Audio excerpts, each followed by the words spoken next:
Hello everyone, welcome back to our YouTube channel forward studies. I am Shanu Alawat और आज हम फिर से आपके सामने हाजिर हैं हिंदी के 15 क्वेश्चंस लेके, जिसमें कि हम DSSB KVS और अदर एग्जाम्स की प्रिपरेशन कर रहे हैं for PRT TGT PGT and other non teaching and teaching सभी तरह के एग्जाम्स के लिए। ठीक है, पार्ट 1 हम हिंदी के लिए प्रिपेयर कर रहे हैं बेसिकली।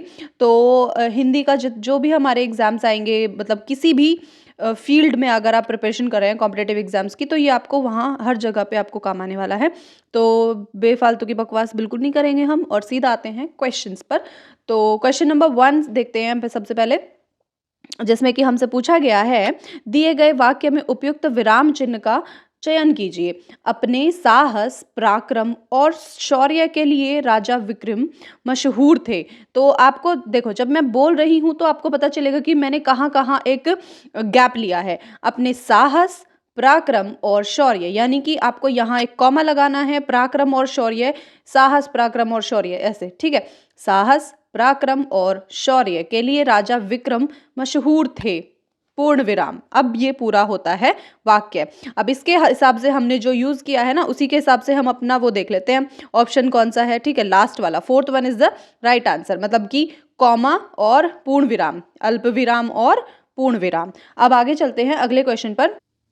प्रश्न नंबर 2 में हमसे पूछा गया है, दिए गए वाक्य में क्रिया ज्ञात कीजिए। माँ नौकर से भोजन बनवाती है। अब माँ नौकर से भोजन बनवाती है, कौन सी क्रिया आ रही है? नौकर से भोजन बनवाती है। प्रेरणार्थक, सकर्मक, पूर्वकालिक या अकर्मक? प्रेरणार्थक। माँ नौकर से भोजन बनवाती है, नौकर से भोजन बनवाती है, तो कौन सा आएगा? प्रेरणार्थक। प्रश्न नंबर 3 में पूछा गया, दिए गए शब्द का पर्यायवाची शब्द ज्ञात कीजिए। चतुर का पर्यायवाची शब्द कौन सा है? कमनीय, निपुण, सारंग या मृगांक? अब पहले कमनीय के हम पर्यायवाची शब्द देखते हैं। कमनीय के लिए कौन कौन से ऐसे पर्यायवाची शब्द है जो आपको याद है? उसके साथ साथ जो मैं बता रही हूँ आप उनको भी अपनी नॉलेज में ऐड कर सकते हैं। ठीक है, सबसे पहला जो हम लिखेंगे कमनीय का, सुंदर। ठीक है, सुंदर। उसके बाद कलित, कलित, ललाम, ललाम। ठीक है, उसके बाद मंजुल, मंजुल, या फिर आप बोल सकते हैं रुचिर, रुचिर। चारु, ठीक है, चारु, रम्य, मनोहर, मनोहर। ठीक है, मनोहर के बाद सुहावना, सुहावना। देख रहे हैं ना कितने सारे पर्यायवाची शब्द निकल के आ गए हैं। शब्द भंडार को मजबूत करना बहुत जरूरी है जब भी हम कॉम्पिटेटिव एग्जाम में बैठते हैं तो। ठीक है, उत्तम, उसके बाद आता है सुरमय, सुर मैं। ठीक है, तो इस तरह से हमने कितने सारे पर्यायवाची शब्द देखे हैं, किसके? कमनीय के। अब बात करते हैं निपुण की। निपुण के कितने सारे हो सकते हैं वो देखते हैं। निपुण में सबसे पहले हम बात करेंगे होशियार, होशियार। उसके बाद पटु, छलिया, छलिया के बाद चालाक, चालाक के बाद प्रवीण, प्रवीण के बाद हम लिखेंगे दक्ष। ठीक है, या फिर कह सकते हैं चतुर। ठीक है, अब निपुण के कौन से आ गए? चतुर। चतुर के लिए ही हमसे पूछा गया था कि कौन सा शब्द का पर्यायवाची है ये, इनमें से कौन सा है, तो निपुण हमारा सही उत्तर हो जाता है। तो यहाँ से हमें उत्तर पता चल गया, लेकिन हम इनके भी पर्यायवाची शब्दों को देख लेते हैं एक बार। सारंग के पर्यायवाची शब्द कौन से होंगे? केसरी, केसरी। इसके बाद शेर, शेर। अब आपको थोड़ा सा इजी लग रहा होगा कि शेर के पर्यायवाची है ये सारे। सारंग का आपको लगेगा कि थोड़ा टफ है, ये कौन सा शब्द है, कहाँ से आ गया, ऐसे करके होता है ना। लेकिन जब एक ऐसा शब्द हमें देखने को मिलता है जो हमारे डेली रूटीन में, या फिर कह सकते हैं हम जिसको जानते हैं, ठीक है, हमारी नॉलेज के हिसाब से आ जाता है। अब जैसे ये चालाक हो गया, छलिया हो गया, होशियार हो गया, ये तो हम डे टू डे लाइफ में अपनी यूज करते हैं।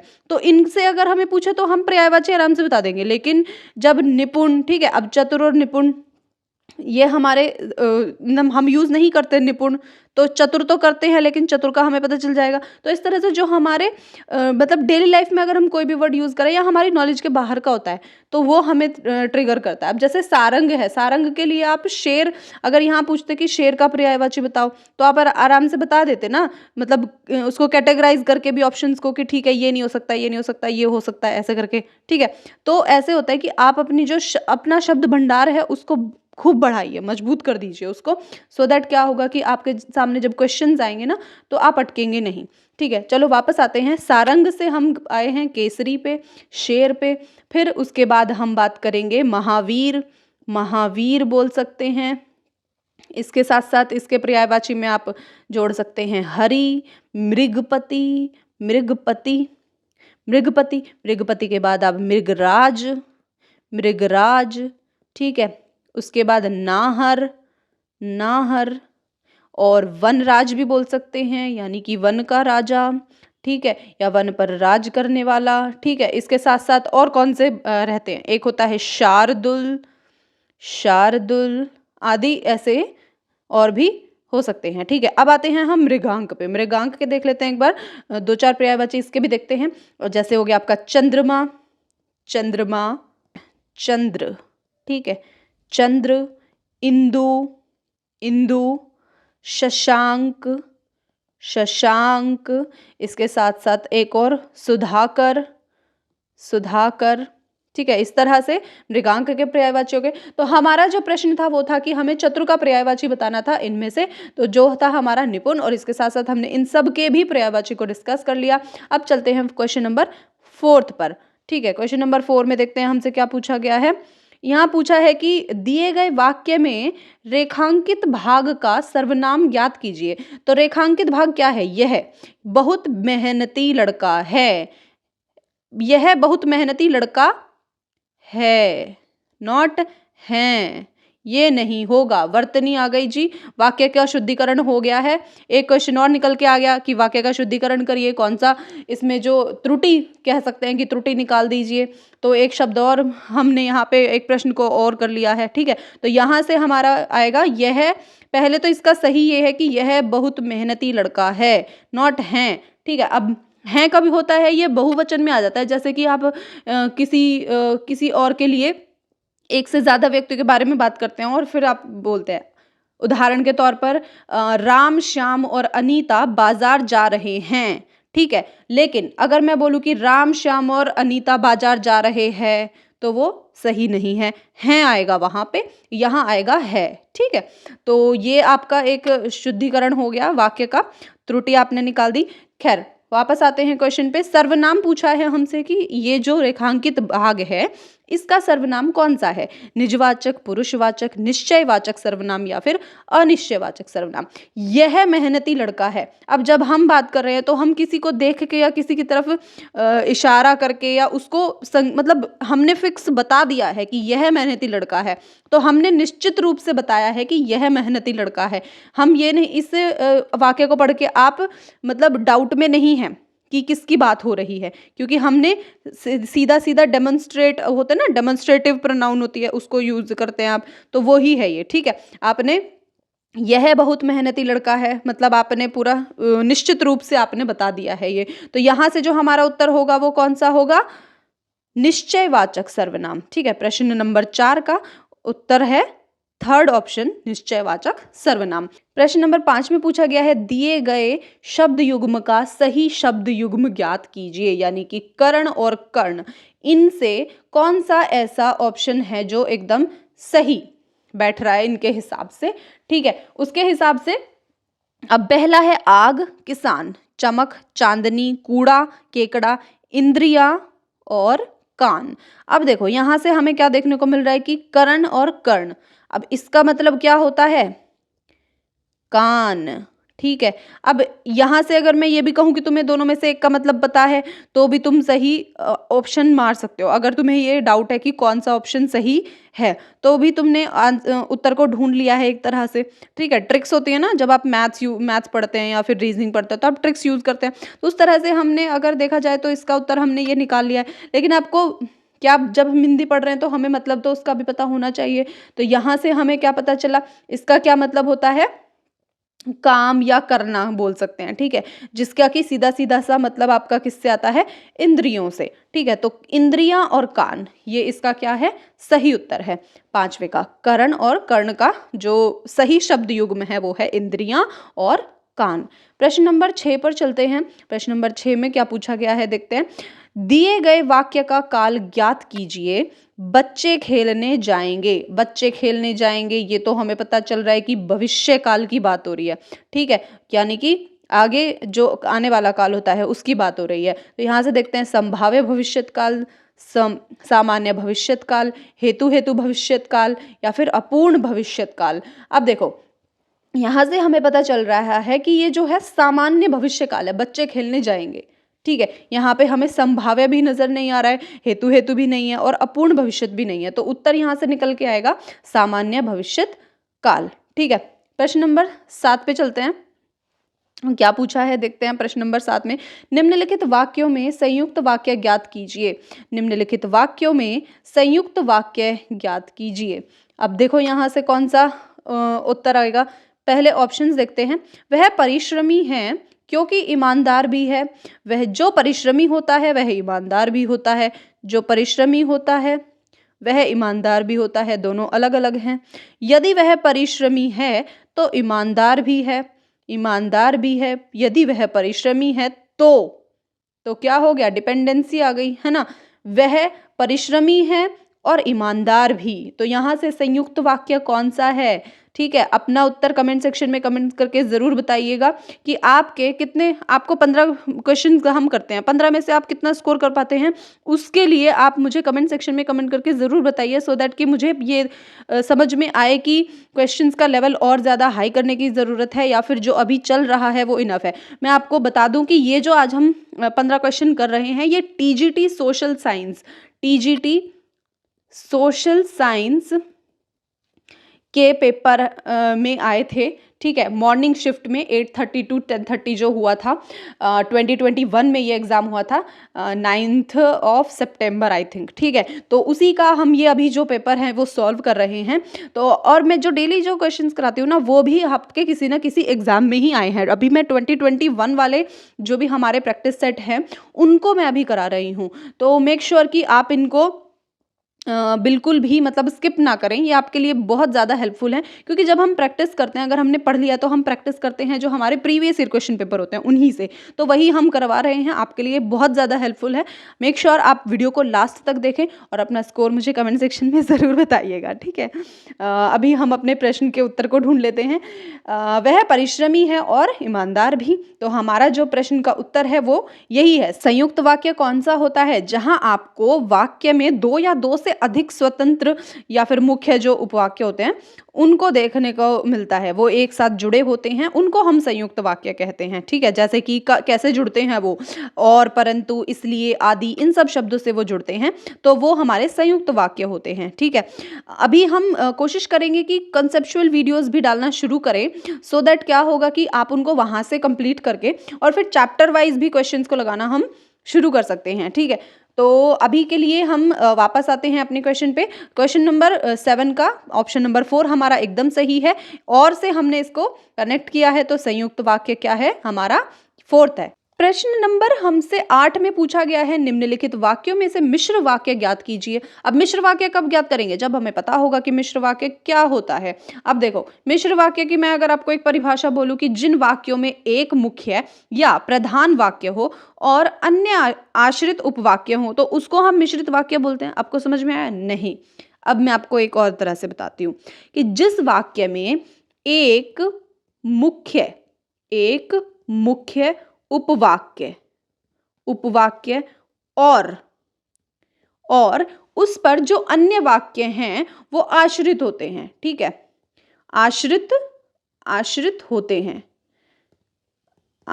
होते हैं यानी कि एक जो मुख्य उपवाक्य होता है उसमें और बाकी जो है उस पर अन्य जो है उस पे आश्रित होते हैं उपवाक्य, उसको हम मिश्र वाक्य कहते हैं। अब यहां से देखो मैं आपको एक उदाहरण देती हूँ कि जैसे हमारे पास एक सरल वाक्य है कि अच्छे लड़के मेहनती होते हैं।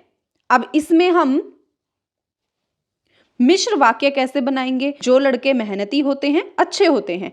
अब कोई भी एक सरल वाक्य ले लो, जैसे छतरी वाले आदमी को बुलाओ, ठीक है। उसका आप मिश्र वाक्य कैसे बनाएंगे? उस आदमी को बुलाओ जिसके पास छतरी है। समझे? मिश्र वाक्य इस तरह से था। अब वापस आते हैं अपने ऑप्शंस के ऊपर। मुकेश मेरे पास आया इसलिए मैं कर्नाटक चला गया। मुकेश जब मेरे पास आएगा तब मैं कर्नाटक चला जाऊंगा। ठीक है, अब इसके बाद क्या है आपके पास? मुकेश के आते ही मैं कर्नाटक चला जाऊंगा। मुकेश मेरे पास आते ही मैं कर्नाटक चला जाऊंगा। यहाँ से जो सबसे वाक्य आपको समझ में आएगा वो ये कि जो सेकंड है आपका, जब मुकेश मेरे पास आएगा तब मैं कर्नाटक चला जाऊंगा। ठीक है, अब यहां से आपको पता चलेगा कि जो मिश्र वाक्य है वो है सेकंड। प्रश्न नंबर 9 में देखते हैं, निम्नलिखित वाक्यांश के लिए उचित शब्द का चयन कीजिए। आकाश में उड़ने वाला, ये तो बहुत ही आसान है। क्या बोलते हैं आकाश में उड़ने वाले को? नभचर। थलचर कौन सा होता है? जो पृथ्वी पर रहते हैं। गोचर को क्या बोलते हैं? बताओ, गोचर को क्या बोलते हैं? गमन या फिर चलना, यानी कि आप इसको तारे या फिर जो नक्षत्र होते हैं उसके रूप में भी इसका अर्थ समझ सकते हैं। ठीक है, खेचर क्या होता है? बताओ, खेचर क्या होता है? पक्षी। ठीक है, पक्षी या फिर खग, वेहग, इस तरह से बोल सकते हैं। ये सब खेचर के लिए इस्तेमाल होता है। ठीक है, अब बात करते हैं प्रश्न नंबर 10 के बारे में, जो कि है कुछ इस तरह से कि दिए गए शब्दों का सही तत्सम तद्भव ज्ञात कीजिए। दिए गए शब्दों यानी कि ये हमें कुछ शब्द युग में दिए गए हैं। ठीक है, इनका हमें कट, फल, कटहल, उगलन, उगना, श्यामल, सखी। श्यामल का मतलब होता है सांवला। ठीक है, और सखी होती है सहेली। कल्य, काल, कल्य यानी कि निरोग, और काल यानी कि जो हमारा टाइम पीरियड को शो करता है। ठीक है, तो यहां से जो आपका उत्तर होगा वो होगा कट, फल और कटहल। ये तत्सम तद्भव का सही उत्तर है। प्रश्न नंबर 11 में पूछा गया है, दिए गए वाक्य में उपयुक्त विराम चिन्ह का चयन कीजिए। राम, श्याम, अनीता और रोहन बाजार जा रहे हैं। ठीक है, अब देखो ये एक पूर्ण वाक्य है, तो जब वाक्य पूरा होता है तो हम क्या इस्तेमाल करते हैं? पूर्ण विराम। और जब एक से ज्यादा लोग है ना, यहाँ पे राम, श्याम, अनीता और रोहन बाजार जा रहे हैं, तो ये राम, श्याम, अनीता। ठीक है, अब अल्प विराम लगेगा ना यहाँ पे। ठीक है, तो ये आएगा आपका फोर्थ वाला। यहाँ से यही सीधा सीधा हमें आंसर दिखाई दे रहा है, ये नहीं हो सकते, तीनों ही गलत हैं। ठीक है, तो कौन सा आएगा? फोर्थ वाला। अब प्रश्न नंबर 12 पे चलते हैं। प्रश्न नंबर 11 में क्या पूछा गया हमसे उसको देखते हैं। दिए गए शब्द का विलोम शब्द ज्ञात कीजिए। बहुत आसान है ये तो। अनुग्रह का होता है विग्रह, ससीम, निर्वाय और आग्रह नहीं हो सकता। तीनों ही सही उत्तर जो होगा वो होगा विग्रह। अनुग्रह विग्रह का विलोम शब्द होता है। निम्नलिखित प्रश्न में दिए गए 4 विकल्पों में से उस विकल्प का चयन करें जो दिए गए मुहावरे के अर्थ को सर्वश्रेष्ठ रूप से व्यक्त करता है। ओट बिचकाना। ठीक है, ओट बिचकाना क्या होता है? होता है प्रेम पूर्वक स्वागत करना, खतरे का काम करना, घृणा प्रकट करना या फिर क्रोध को और बढ़ाना। यहाँ से जो सही उत्तर होगा वो कौन सा होगा? घृणा प्रकट करना। खतरे के काम करना हो नहीं सकता, प्रेम पूर्वक स्वागत करना नहीं हो सकता, क्रोध को और बढ़ाना भी नहीं हो सकता, तो सही जो होगा वो होगा घृणा प्रकट करना। प्रश्न नंबर 14 में पूछा गया है, निम्नलिखित वाक्यों में से मिश्र वाक्य ज्ञात कीजिए। यानी कि मिश्रित वाक्य कौन सा है? यहाँ से विज्ञान गोष्ठी हुई और अनेक वक्ता बोले। ये क्या है? संयुक्त है। विज्ञान गोष्ठी में अनेक वक्ता बोले। ठीक है, इसके बाद एक और है, ये आपको हो ही नहीं सकता। ठीक है, मिश्रित वाक्य। विज्ञान गोष्ठी होने पर अनेक वक्ता बोले, नहीं, विज्ञान गोष्ठी हुई जिसमें अनेक वक्ता बोले। सही है, सही वाक्य कौन सा होगा? विज्ञान गोष्ठी हुई जिसमें अनेक वक्ता बोले। ठीक है, तो यहाँ से हमारा जो क्वेश्चन नंबर 14 का उत्तर था वो मिला। अब देखते हैं लास्ट वाला क्वेश्चन, क्वेश्चन नंबर 15।